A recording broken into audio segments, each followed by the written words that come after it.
నమస్తే. నేను సిరి. NBK 109 teaser ఇంకా టైటిల్ గూడా ఇవాళైతే మన ముందుకొచ్చేసింది.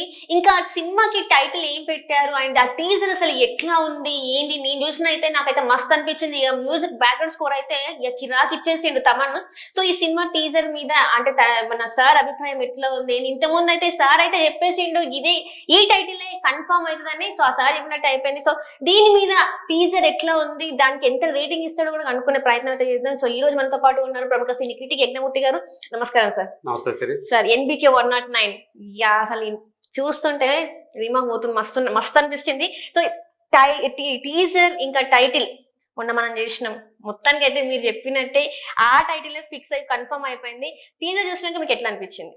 సో, దీని పేరే టైటిల్ టీజర్.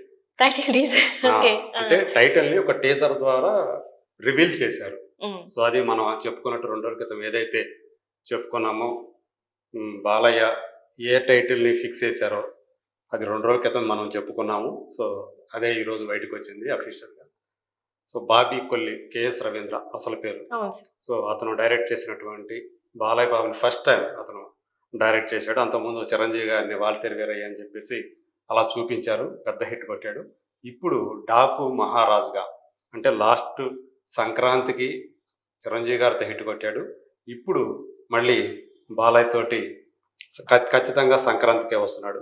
ఇప్పుడు ఈ టైటిల్ టీజర్లో టైటిల్తో పాటు రిలీజ్ డేట్ కూడా వాళ్ళు అనౌన్స్ చేశారు. సో, జనవరి 12వ తేదీ 2025. సో, ఈ సినిమా మన ముందుకు రాబోతుంది. అంటే డాకు మహారాజుగా బాలయ్య మన ముందుకు వస్తున్నాడు. సో, ఆ టైటిల్ టీజర్ తోటే చెప్పాలంటే ఫ్యాన్స్కి నిజంగా ఒక ఫీస్ట్ లాగా ఉంది, ఐ ఫీస్ట్ లాగా ఉందని చెప్పాలి. అలాగే రోమాలు నిక్కబొడుచుకుంటాయి అంటారు కదా, వాళ్ళు ప్రత్యేకించి బాలయ్య బాబు ఫ్యాన్స్కి ఆ రోమాలు నిక్కబడుచుకునే స్థాయిలో ఆయన ఎంట్రీ కానీ గుర్రం మీద ఆయన వస్తువు కనిపించిన విధానం, దాని వెనక వినిపించినటువంటి నేపథ్య సంగీతం ఏదైతే ఉందో బ్యాక్గ్రౌండ్ స్కోర్, సో తమన్ ఇచ్చినటువంటి ఆ బ్యాక్గ్రౌండ్ స్కోరు టాప్ నాచ్ అన్న స్థాయిలోనే ఉందని చెప్పాలి. సో, నిజంగా అంటే సినిమా ఎప్పుడు మనకుంటుంది అంటే 12వ తేదీ దాకా మనం వెయిట్ చేయాలా ఈ సినిమా కోసం అన్నటువంటి ఒక క్యూరియాసిటీని, ఆ లెవెల్స్ని ఒక్కసారిగా పెంచేసిందని చెప్పాలి. సో, ఇప్పుడు దాకా 109 అంటే ఎన్‌బీకే 109 గురించినటువంటి సమాచారం పెద్దగా మనకు రాలేదు. ఇప్పటిదాకా ఒక రకంగా చెప్పాలంటే సూర్యదేవర నాగవంశీ కూడా సినిమా అదిరిపోయే స్థాయిలో వస్తుందని చెప్తున్నాడే కానీ ఏ అప్డేట్ కూడా మిగతా ఏ అప్డేట్ కూడా ఇవ్వలేదు. సో, ఇప్పుడు మనం చూసాము. ఇది మామూలుగా డాకు అంటే ఒక రకంగా చెప్పాలంటే అత్యంత బలవంతుడైనటువంటి దొంగల్ని డాకు అంటారు. సో, వాళ్ళందరూ కూడా ఆ టైంలో బందిపోటు దొంగ లాంటి వాడే. సో, అలాంటి వాళ్ళు అంటే డాకు వస్తున్నాడంటే అందరూ కూడా వణికిపోతారు, అంత పవర్ఫుల్ అన్నమాట. సో, ఇప్పుడు వాళ్ళల్లోనే ఒక మహారాజు అంటే డాకుల్లోనే దొంగలకు దొంగ అంటాం కదా, అట్లాంటి అనుకోవాలి. సో, అంటే ఈరోజు కరెక్ట్గా ఒక ముహూర్తం కూడా దానికి పెట్టారు. కార్తీక పౌర్ణమి సందర్భంగా 10:24 సో, ఈ టైటిల్ టీజర్ని మనకి లాంచ్ చేశారు. ప్రొడ్యూసర్ సూర్యదేవర నాగవంశీ, డైరెక్టర్ బాబీ, అలాగే మ్యూజిక్ డైరెక్టర్ తమన్. సో, ఈ ముగ్గురు ఈవెంట్లో పాల్గొన్నారు. కరెక్ట్గా ఆ టైంకి చేశారు. ఈ సందర్భంగా బాబీ చెప్పినటువంటి కొన్ని విషయాలు కూడా ఈ సినిమా మీద అంచనాలను ఇంకా పెంచే స్థాయిలో ఉన్నాయి. అంటే ఎక్కడో కూడా ఇందులో మనం చూసినటువంటి టైటిల్ టీజర్ ఏదైతే ఉందో అందులో చూపించిన ప్రతి షాట్ కూడా, అందులో బాలయ్య ఏదైతే చేశారో అన్నీ కూడా ఆయన బాడీ డబ్బులు లేకుండా అంటే డూప్ అనేది లేకుండా తనే స్వయంగా అన్నీ కూడా కొండ నుంచి దూకమంటే దూకేశారు, గుర్రం ఎక్కమంటే ఎక్కేశారు, వెళ్ళమంటే వెళ్ళేశారు. సో, ఎన్ని టేకులైనా సరే రెడీ అన్నారు. సో, ఇలా ఆయన అంటే ఒక కంప్లీట్ ఒక చిన్న పిల్లడు, ఒక కిడ్ లాగా, స్కూల్కి వెళ్ళే కిడ్ లాగా వచ్చి ఆయన ఏం చెప్తే అది చేయటం అనేది నేను ఇంతవరకు ఇలాంటి హీరోని నేను చూడలేదని చెప్పేసి కూడా స్టేట్మెంట్ ఇచ్చారు ఆయన. అంటే ఒక వైట్ పేపర్ లాంటి వాడు బాలయ్య బాబు. సో, ఆయనకి మనం ఏదైతే చెప్తామో అది చేసుకుంటూ పోవటమే ఆయన చేసే పని. సో, ఇంత బాగా సహకరించేటువంటి డైరెక్టర్ హీరోని కానివ్వండి, ఏది చెప్తే అది చేసేది, ఇంకా వేరే ఆలోచించకుండా నేనే చేస్తాను, కొండ మీద దూకమంటే ఆయనే దూకేశారు. సో, అలాంటి రిస్కీ షాట్స్ని కూడా ఆయన డూప్ లేకుండా చేశారు అని చెప్పిన ఏదైతే రివీల్ చేశారు ఆయన ఇప్పుడు ఈ సినిమా గురించి, అవన్నీ కూడా ఈ సినిమా మీద అంటే డాకు మహారాజ్ అనేది మామూలు సినిమా కాదు, ఖచ్చితంగా ఇది కూడా ఇంతకుముందు ఆల్రెడీ ఆయన ఒక హ్యాట్రిక్ హిట్ అయింది. సో ఇది సెకండ్ హ్యాట్రిక్ హిట్కి ఇది నాంది కాబోతుంది, అంటే వరుసగా 4వ సినిమా కూడా పెద్ద హిట్ కాబోతుంది అన్న ఆశల్ని మాత్రం ఇది ఇంకా మరింత పెంచిందనే చెప్పాలి. సో నిర్మాణ విలువలు, ప్రొడక్షన్ వాల్యూస్ కూడా సితార ఎంటర్టైన్మెంట్స్ అంటే మనం ఇంకా ఆలోచించాల్సిన పని లేదు. ఆయన అలాగే త్రివిక్రమ్ సంబంధించినటువంటి ఫార్చ్యూన్ 4 సినిమాస్, సో సాయి సౌజన్య గారు ఆయన వైఫ్, సో వీళ్ళు నిర్మాతలుగా, అలాగే శ్రీకర ప్రొడక్షన్స్ వాళ్ళు సమర్పిస్తున్నటువంటి ఈ సినిమా జనవరి 12వ తేదీ మన ముందుకు వస్తూ ఉంది. ట్రైలర్ తోటి, అంటే ఈ చిన్న కట్టు, దీంతోనే ఒక చిన్న టీజర్తోనే ఈ స్థాయి అంచనాల్ని ఒక్కసారిగా పెంచేసినటువంటి ప్రొడ్యూసర్స్ ఎవరైతే ఉన్నారో వాళ్ళు ఒక ట్రైలర్ కనుక వస్తే ఇంకా వేరే విధంగా ఉంటుందని చెప్పేసి నాగవంశీ కూడా చెప్పారు.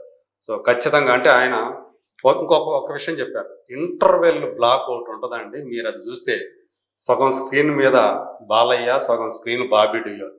సో వీళ్ళిద్దరూ కూడా ఆ ఇంటర్వెల్ బ్లాక్ లో అట్లా వచ్చినప్పుడు నేను చెప్పను, మీరు ఊహించేసుకోండి అన్నారు. అట్లా అంత లెవెల్ పెంచేశారు ఆయన కూడా, నాగవంశీ కూడా. సో నాగవంశీ ఇప్పుడు ఇదివరకు మనం చెప్పినట్టే ప్రస్తుతం ఆయన హవా నడుస్తుంది, పట్టిందల్లా బంగారమే. సో ఏ సినిమా చేస్తే ఆ సినిమా ఆడుతుంది. ఈవెన్ డిస్ట్రిబ్యూటర్ కూడా సక్సెస్ ఉన్నారు. దేవర చేశారు, పెద్ద హిట్ కొట్టారు, దేవర కూడా బాగా డబ్బులు సంపాదించుకున్నారు. సో ఇప్పుడు ఈ సినిమాతోటి సంక్రాంతికి ఖచ్చితంగా మన అందరికి కూడా ఒక సంబరాన్ని, సంక్రాంతి సంబరం అంటాం కదా, అలాంటి సంబరాన్ని తీసుకువచ్చేందుకు ఆయన రెడీ అవుతున్నారని చెప్పాలి. అభిమానులు కూడా, బాలయ్య బాబు అభిమానులు కూడా ఖచ్చితంగా మరో బ్లాక్ బస్టర్ని వాళ్ళు ఏదైతే ఎక్స్పెక్ట్ చేస్తున్నారో వాళ్ళ అంచనాల్ని ఖచ్చితంగా నిలబెట్టడం కాదు, మరింతగా వాళ్ళ అంచనాలు దాటి కూడా విజయం సాధిస్తే ఆశ్చర్యపోవాల్సిన పని లేదని చెప్పాలి.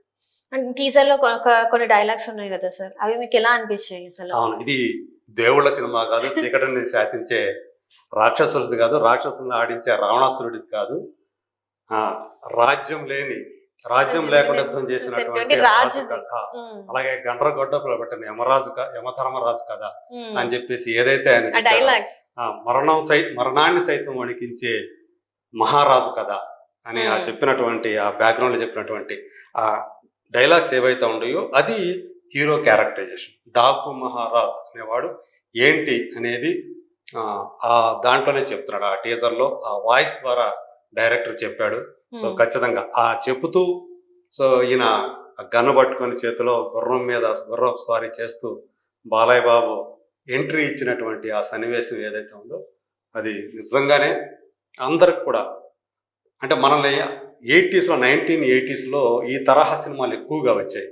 సో ఆ రోజుల్లో బందిపోటు దొంగల సినిమాలు, ఈవెన్ వాళ్ళ నాన్నగారు బాలయ్య బాబు వాళ్ళ నాన్నగారు ఎన్టీ రామారావు గారు బందిపోటు అనే ఒక సినిమా చేశారు.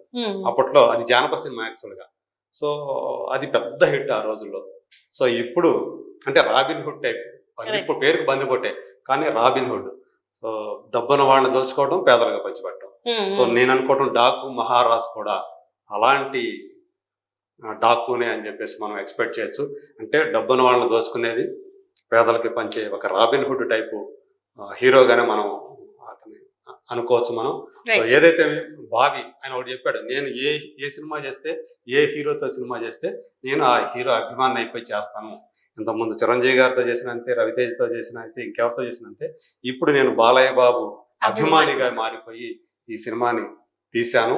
సో ఆయన అభిమానులు ఖచ్చితంగా ఈ సినిమా చూస్తే మాత్రం వాళ్ళు ఏవైతే అంచనాలు వేసుకుంటారో, ఏవైతే ఆశలు పెట్టుకుంటారో వాటన్నిటినీ కూడా నెరవేర్చే సినిమా అవుతుందని చెప్పేసి ఆయన హామీ ఇచ్చారు. సో Jan 12th అయితే మనకి డాకు మహారాజ్ బాలకృష్ణ గారు అయితే మన ముందుకు వస్తున్నారు. సో ఈ సినిమా ఖచ్చితంగా హిట్ అవ్వాలి, అటు డైరెక్టర్ కి ఇంకా ప్రొడ్యూసర్ కూడా మంచి లాభాలు తీసుకొచ్చి పెట్టాలని చెప్పేసి మనస్ఫూర్తిగా కోరుకుంటున్నాను. Thank you so much sir.